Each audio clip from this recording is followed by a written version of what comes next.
प्रश्न नंबर 43, निम्नलिखित में से किस गवर्नर जनरल ने भारत की पर्सन विदात सिविल सेवा का सृजन किया जो कालांतर में भारतीय सिविल सेवा के नाम से जानी गई? Option A Warren Hasting, B Wellesley, C Cornwallis, D William Bentinck.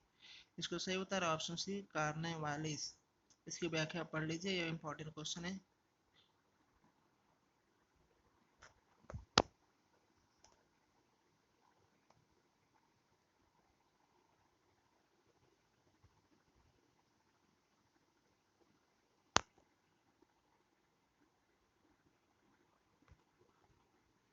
प्रश्न नंबर 44, 1793 में एक विनिमय द्वारा जिला कलेक्टर को उसकी न्यायिक शक्तियों से वंचित कर दिया गया और केवल संग्राहक अभिकर्ता बना दिया गया। ऐसे विनियमन का कारण क्या था?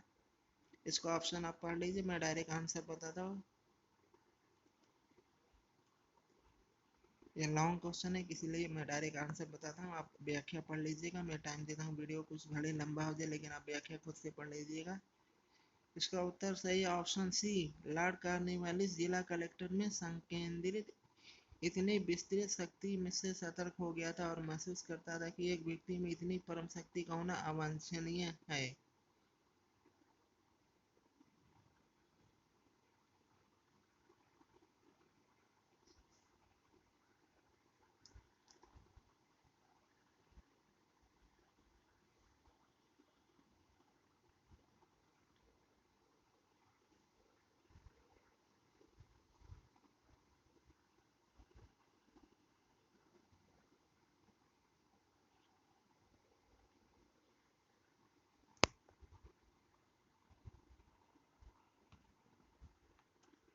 प्रश्न number 45, British east India company के सेवकों के कार्यकारी तथा न्यायिक अधिकार सर्वप्रथम किसके समय में अलग अलग किए गए थे?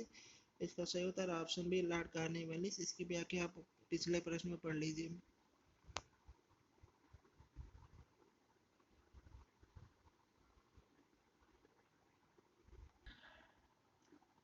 प्रश्न नंबर 46, निम्नलिखित में से कौन लॉर्ड कॉर्नवालिस के न्याय से संबंधित सुधारों में उसका सलाहकार था? Option A Jonathan Duncan, B Charles Grant, C James Grant, D sir William Jones. सही उत्तर है option D, sir William Jones. प्रश्न नंबर 47, निम्नलिखित में से कौन कानून के तहत न्यायिक एवं प्रशासनिक शक्तियों के पृथक्करण में कारक था? Option A Clive, B Cornwallis, C Hasting, D Pigot. इसका सही उत्तर ऑप्शन बी कार्नवालिस।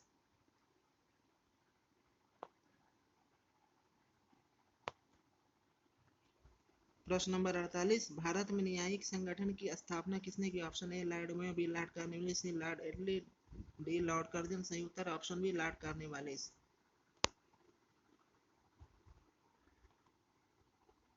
प्रश्न नंबर 49, 1793 में लॉर्ड कॉर्नवालिस की भू व्यवस्था प्रणाली लागू होने के बाद कानूनी विवादों की प्रवृत्ति में बढ़ोतरी देखी गई। निम्नलिखित प्रावधानों में से किसी को सामान्यतः इसके कारक के रूप में जोड़कर देखा जाता था?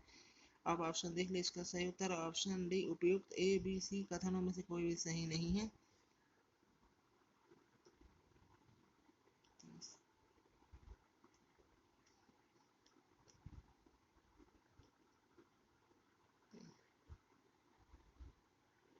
इसकी व्याख्या पढ़ लीजिए।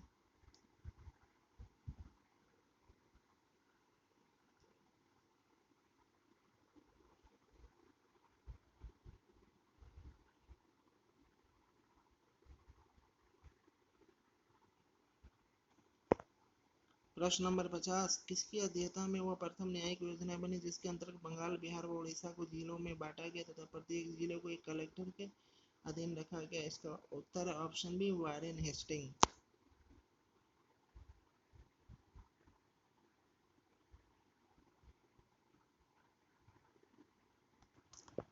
इसकी व्याख्या पढ़ लीजिए, 15 सेकंड टाइम देते हैं।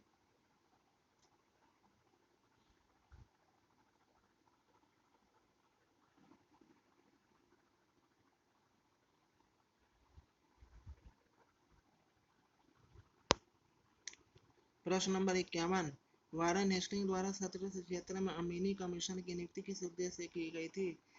इसका ऑप्शन आप पढ़ लीजिएगा, मैं डायरेक्ट आंसर बताता हूँ। इसका ऑप्शन आंसर है ऑप्शन डी, भारतीय कृषि व्यवस्था से संबंध व्यवस्थित सूचना एकत्रित करने के लिए।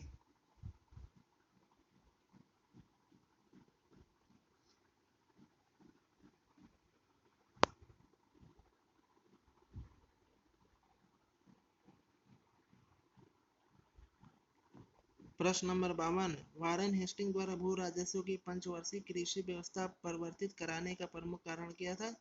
इसका मैं ऑप्शन अब देख लीजिए, मैं डायरेक्ट आंसर बोलता हूँ। इसका आंसर है ऑप्शन ए, कंपनी के कर्मचारियों द्वारा भू राजस्व की व्यवस्था करने में हेस्टिंग की अक्षमता। इसकी आप व्याख्या पढ़ लीजिए, कुछ वक्त देते हैं टाइम।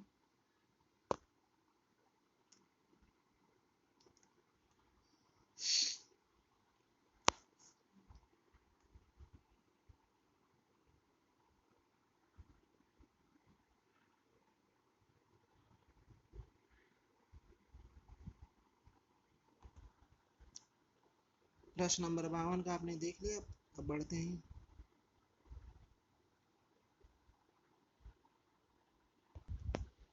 प्रश्न नंबर 53, भारत में पंचवर्षीय बंदोबस्त किसने लागू किया था? इसका सही उत्तर ऑप्शन बी, वारेन हेस्टिंग। प्रश्न नंबर 54, सहकारी साख सुझाव किसने दिया था? इसका उत्तर है ऑप्शन ए, फ्रेडरिक निक्सन।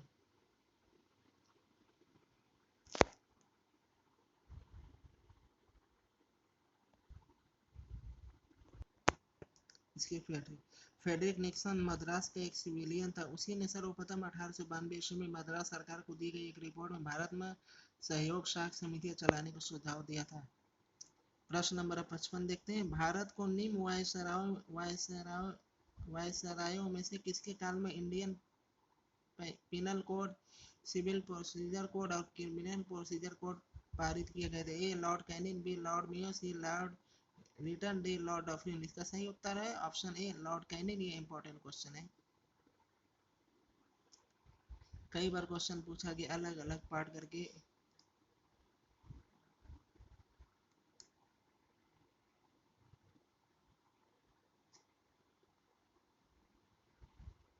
इसके व्याख्या देखते हैं।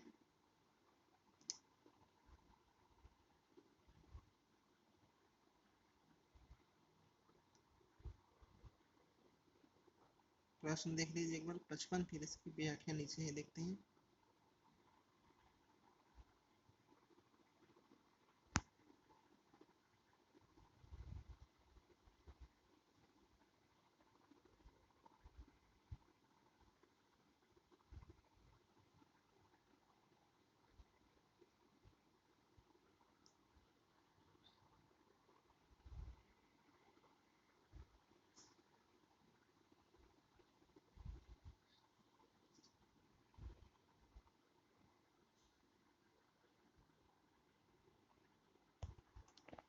प्रश्न नंबर 56 यानी 56, ईस्ट इंडिया कंपनी के शासन में किस कोड को फौजदारी अपील करने का सर्वोच्च कोर्ट माना गया? ए सर्किट कोर्ट, बी प्रांतीय कोर्ट, सी सदर दीवानी, डी सदर निजामत। इसका सही उत्तर ऑप्शन डी, सदर निजामत।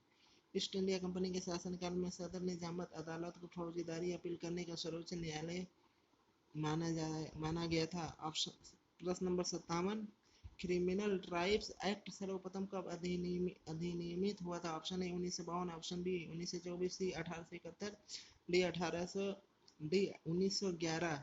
इसका सही उत्तर है ऑप्शन सी 1871।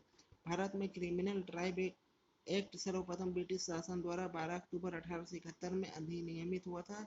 यह अधिनियम उत्तर भारत में सर्वप्रथम लागू किया गया था, जिसे बंगाल में 1876 में तथा 1911 में मद्रास प्रेसिडेंसी में लागू किया गया था।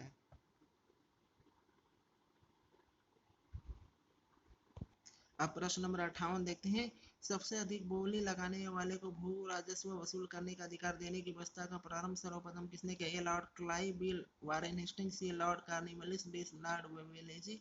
सही उत्तर ऑप्शन ए, लॉर्ड क्लाइव। सबसे अधिक बोली लगाने वाले को भूमि राजस्व वसूल करने का अधिकार देने की व्यवस्था का प्रारंभ सर्वप्रथम क्लाइव ने किया था 1772 ईस्वी में। वारेन हेस्टिंग्स ने कर संग्रहण के अधिकार ऊंची बोली वाले को 5 वर्ष के लिए नीलाम कर दिया। 1776 में पंचवर्षीय ठेके की समाप्ति पर पुनः एक वर्षीय प्रणाली अपनाई गई और एक संग्रहण के अधिकार नीलाम कर दिए गए।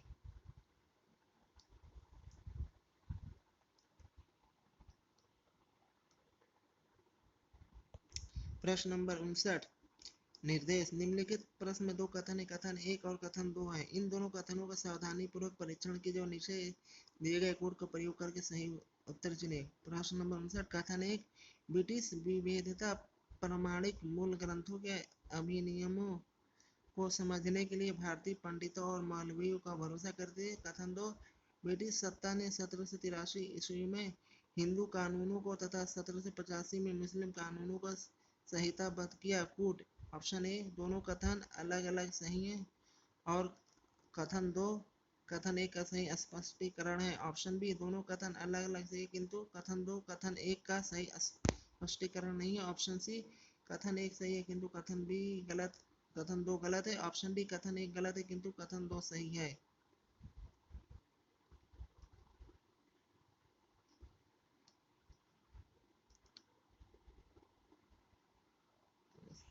अब इसका आंसर देखते हैं, नीचे व्याख्या। इसका उत्तर है ऑप्शन ए, सही है। दोनों कथन अलग अलग सही है। कथन 2 कथन 1 का सही स्पष्टीकरण करता है, सही है। इसका व्याख्या अब देखते हैं। वारेन हेस्टिंग का कार्यकाल 1782 से 1785 ईस्वी न्यायिक सुधारों के लिए विख्यात है। इसके कार्यविधि में 1783 में हिंदू कानूनों एवं 1785 में मुस्लिम कानूनों को संहिताबद्ध किया गया। वारेन हेस्टिंग ने प्रत्येक जिले में एक दीवानी और एक फौजदारी अदालत की स्थापना की। दीवानी अदालत का प्रधान कलेक्टर होता था जो भारतीय कर्मचारियों की सहायता से न्याय करता था। फौजदारी मामलों का प्रधान भारतीय अधिकारी होता था जो मौलवियों और मुफ्तियों की सहायता से फौजदारी अदालत में कार्य रखता था। तत्कालीन समय में दीवानी मामले जातीय कानून अर्थात हिंदुओं के मामले में हिंदू कानून और मुसलमानों के लिए मुस्लिम कानून का आधार तय किए जाते थे, जबकि फौजदारी मामलों में मुस्लिम कानूनों को ही मान्यता प्रदान की गई। अतः दोनों कथन सही है और एवं कथन 2 कथन 1 का सही स्पष्टीकरण करता है। यह इंपॉर्टेंट क्वेश्चन है, आईएएस में आ चुका है, सीएपीएफ में। वीडियो क्वेश्चन प्लीज़ वीडियो देखकर कमेंट करिएगा, चैनल को सब्सक्राइब करिएगा। जो भी कुछ कमी हुई गलती हुई हो तो आप कमेंट करके ज़रूर बताइएगा। अपनी तरफ से पूरी कोशिश किया है सही बताने की, फिर भी कुछ ह्यूमन एरर हो, इंसान है, इंसान से कुछ ना कुछ गलती होती है। फिर भी जो भी गलत होगा या जो एडवाइस है, जो आपका एडवाइस है या सलाह है, आप कमेंट करके ज़रूर बताइएगा।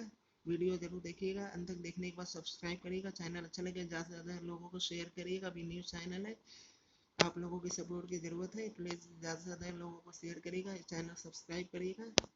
आगे बहुत कुछ इस पे आएगा पढ़ाने, अभी न्यू शुरू हुआ है चैनल, आगे बहुत कुछ इस पे होगा, बहुत अच्छे से प्रिपरेशन कराया जाएगा। प्लीज़ चैनल को ज़रूर सब्सक्राइब करिएगा। चलिए अब वीडियो ख़त्म करते हैं, एक आज का